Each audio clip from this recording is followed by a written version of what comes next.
Yes, I was the first to be ordained in the Presbyterian Church of East Africa. It was the beginning of that history, wonderful history in Kenya. Kumomo de Nyambura ne wa murwo ne watuo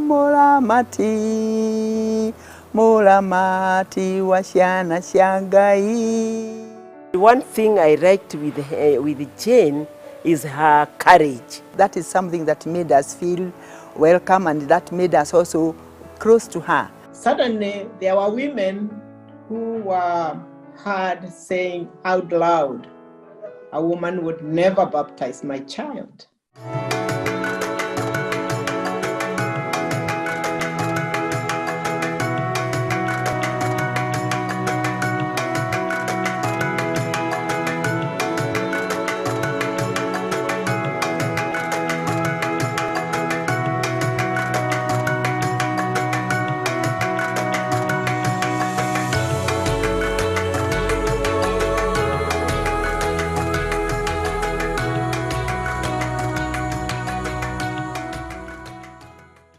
I was 25 years old.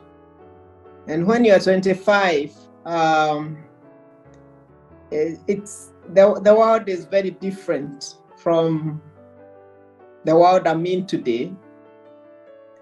So some of the things that were happening were just normal for me. I was suddenly aware that I was the first. But ministry to me was not new, because my father had been ordained that years before my ordination. So I grew up in the months, and I knew a lot about ministry, probably mostly from my mother than my father, because my mother was the one who would narrate the journeys of what it meant to be a minister in those days. One thing I liked with Jane is her courage. She was very courageous. In the middle of many men, she was very courageous, and she was determined, and she knew what she had aiming at. She had a very calm heart. She was very accommodating. She was down to earth. We didn't take her, she never, behaved as if she's a very big person there, up there. She just mingled with us, and that is something that made us feel welcome, and that made us also close to her. And she was also able to minister to many of us. In 1982, I was serving the church as a deacon, and I was not as old as I am today. I was 32 years old then, so I was just a young person when Reverend Jane Nyambura was being ordained. She first was licensed at Isli Community Center. Then in September, she was ordained here as the first ready minister. She just come from the Muru Theological College, and she fitted very well and very fast. Okay? And the people here loved her. And even the youth, they were happy to see a young lady becoming a church elder amongst them.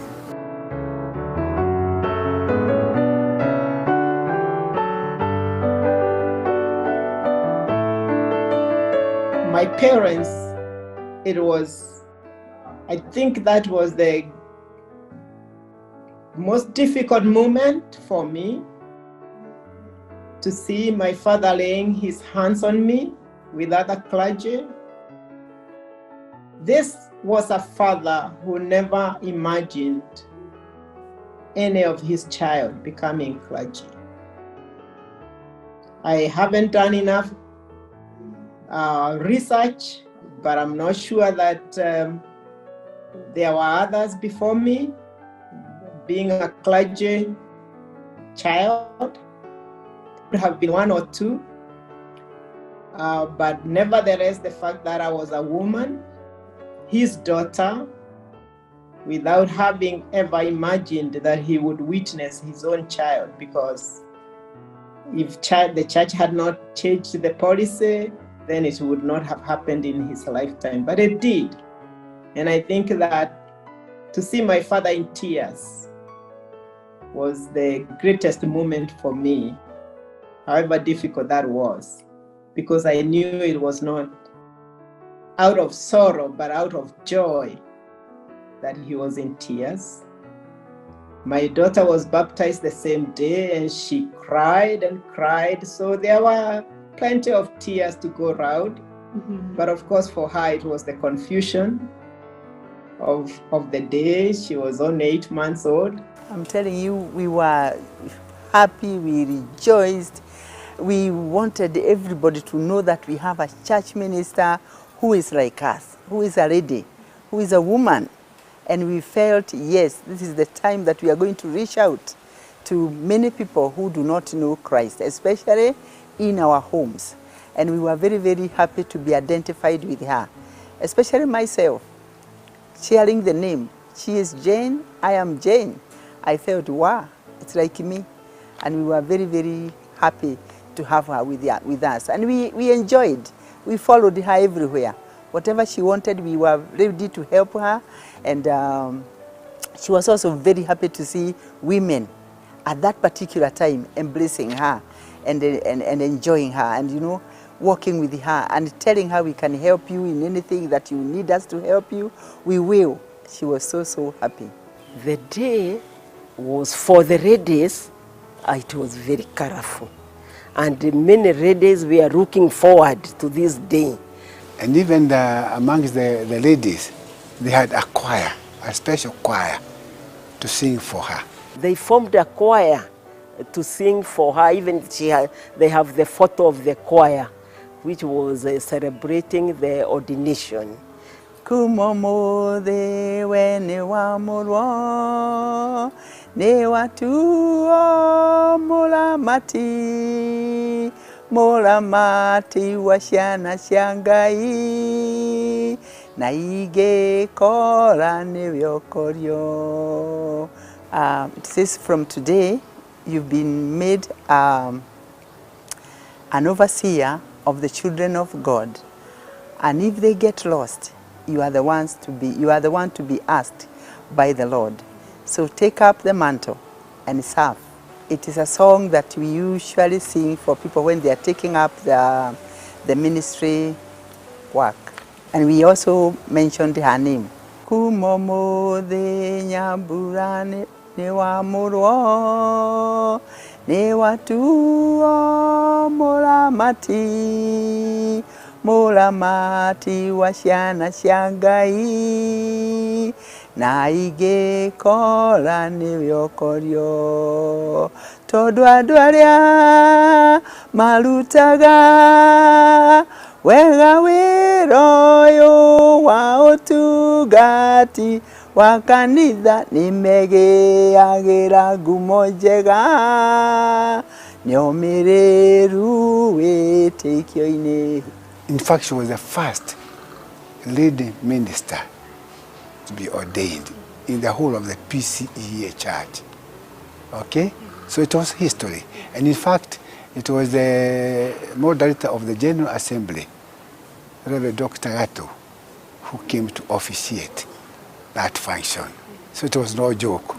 People came from the head office and from other regions to come and witness the first ordination of a woman in the PCA church.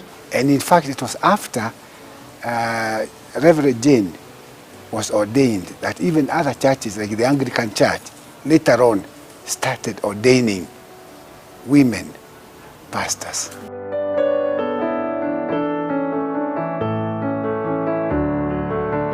We have to look at the church in its wide context, a very patriarchal institution. Even the theology that is taught is patriarchal.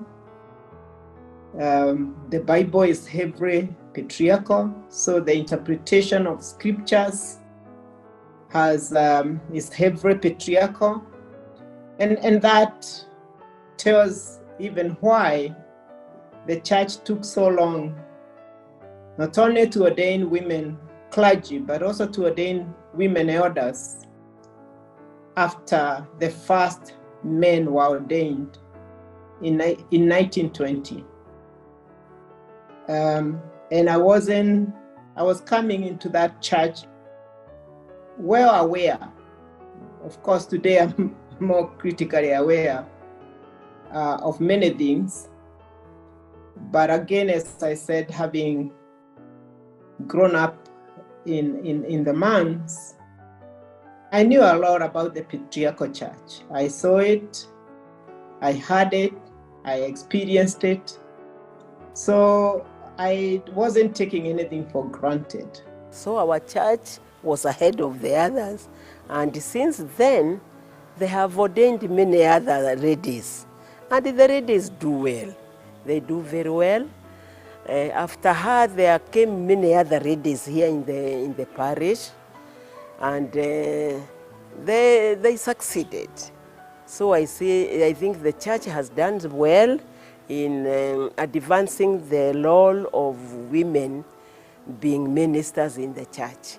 And I want to congratulate our Presbyterian church because they were the pioneers in ordaining lady ministers. For the church, it meant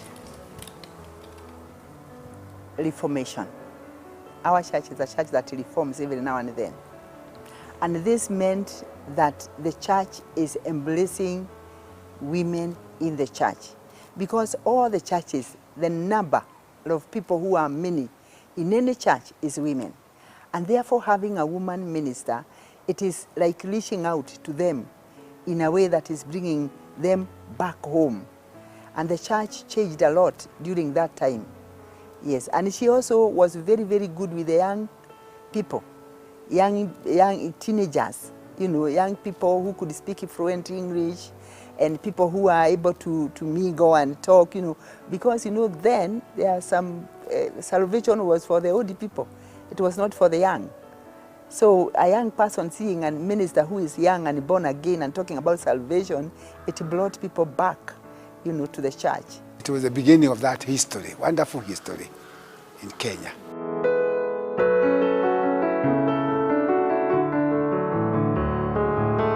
We were engaged when I told him that I want to go to St. Paul's and that I'm going to pursue theological studies to be ordained. And he never looked back. So I would only say, by God's grace, he accepted what I was saying. Some of my fellow colleagues who had, we had graduated from Kenya Science Teachers Training College together, and we had been posted as young teachers, science teachers, thought I was crazy for resigning from my job, but he was there and he was supportive all along. He has, most of the times I would say, followed my path rather than the usual way, that it's the woman who follows the man's career. When it came to our going to the US for studies, he was there. There were many issues before I could leave for my PhD studies, but he stood with me, and he has always been there up to this day. We loved her and her husband, Joroge. And she had one child then, and she was expecting another one when she came over. Okay, they had 2 children thereafter. So they had Jogona and Jerry. Okay, and the people loved them. Her husband, Mr. Joroge, was always supportive, and he was always by her side. And I think that she made it because of the support of the husband. You know, other Men sometimes tell you, you're always in church, you are always in church. But he was always there with her. And she had a good background from her father was a pastor, was a minister of the Presbyterian Church. And the Reverend we had then, Reverend S.K. Wayaki, was a teacher by profession. So he trained her very well. This is a Standard newspaper. It was published in January 27th, 1982. It is about her story. It is about Reverend Jane's story. She has written about herself. She has written how she came to be a minister. It is how she, first of all, she started when she was expectant. Then she went to the college, St. Paul's College. They had also to move with her husband. She has written it here that he helped her a lot. They moved to theological college and they were given a house there, and he was very, very helpful. And she also did reach out to the young. One is that we became very good friends. My wife is a doctor, Grace, and she even used to take care of her parents. She was their doctor. So we used to meet quite often.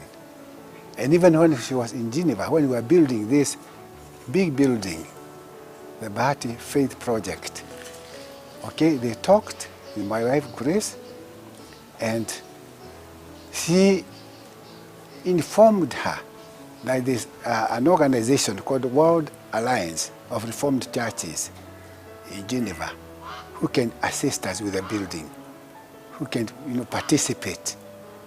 And indeed, she sent us the forms, we filled them, and we applied for a grant. And it was through Reverend Dr. Jane Nyambura that we were able to get 4.74 million shillings. That was early 90s to build this building. We used to have to make harambes, and they were very successful. But one of the very, very big contributions that we got from that organization through this lady, this minister, okay, we were able to get the 4.74 million Kenya shillings. That was around 1992. It's no joke. That was quite a lot of money, plus the other harambes that we used to hold every year.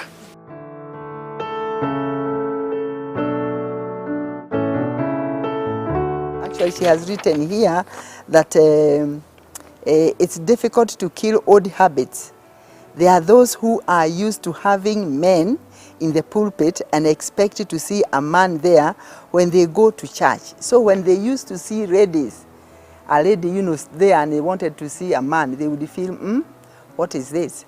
Actually, we know of when she was giving us Holy Communion, there are some people who would just pass because they don't want to be given by a lady. And she would feel very, she would feel very bad. But she would tell them, time will come because we are here to stay. She was not coming for a short time, she was coming to stay. There are also those ones who wanted the children to be baptized. When they saw that it's Jane who is going to do the baptism, they would retreat back, and say, I'll wait for Reverend Wayaki to come and baptize my child. But there are those who embraced her and felt very, very honored to be their children to be baptized by the first Presbyterian woman minister. Suddenly, there were women who were heard saying out loud, a woman would never baptize my child. So that was also the other side of the story. And but that has never stopped me from doing what God had called me to do. Jane is a gift to the church. She was a gift to us then, and even now she is a gift to the church. As the first lady minister, she had a few challenges of the old people, because the old people knew only men as ministers, and they used to call them Bwana. But now here is a lady, a young lady, and they don't know what to call her then. But for us, we were very excited, and we supported her very much. We were very supportive. I was ordained on the 17th January, and my daughter was born on the 30th of the same month. That means I was heavily pregnant, and that already created some issues by those who wondered whether a pregnant woman would actually be a minister. After all, the majority of any congregation in any church in Kenya is always women. The church leadership, on the other hand, is male. How do these men handle the women in the congregations? This becomes an important issue. Women, Reverend Njoroge feels, do not have necessarily to be part of the ministry to be in the leadership positions. If a woman does not want to be a pastor, there are numerous jobs for her as a lay person. In the Presbyterian Church, she could be an elder or a deacon. There are also many church committees which make decisions which affect the whole congregation, and more often than not, there are no women on any of these committees. That one caught my mind, because there were not many. Men are the ones who are doing the leadership, and the church is full of women, and women are not in any committee. How can they decide for women? But today, thank God for Reverend Jane Njoroge, because she has done us proud. Now the church is led by many women. They are in all committees. There is nowhere in our church in PCA where we don't have any leadership of a woman. And I thank God that over the years, despite the fact that the number is not as great as I would have wanted it to be after 40 years, God has continued to call women to ministry. And many have answered the call and have done their best to serve within the context that they are called. My message is that we need to continuously read the scriptures, and particularly the Gospels, so that we can dismantle patriarchy, because patriarchy is a very controlling and dominating structure.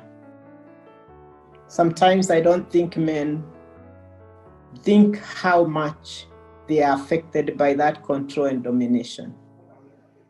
But certainly women are more affected by that nature of that structure. And the scriptures, especially the Gospels, the way Jesus has dealt with women in the Gospels is a great message for us women, that we should not look back, we should not be intimidated, we should not accept to be dominated and controlled, because Jesus has not made a mistake. Jane introduced ladies to be ministers. We have very many ministers, even elders, ladies. Like in our church here, we have very many elders who are ladies, and before there wasn't. So we are very grateful to her to have given us this chance, to have opened up for us to be able to minister and to be able to take the gospel forth. Because indeed, what matters is taking the gospel of Jesus where it is supposed to be. And we want people to know Christ. It doesn't matter whether they are ladies, they are young, even young children. We want them to know Christ, because that is why she was called, and that's why we are also called to take the gospel forth.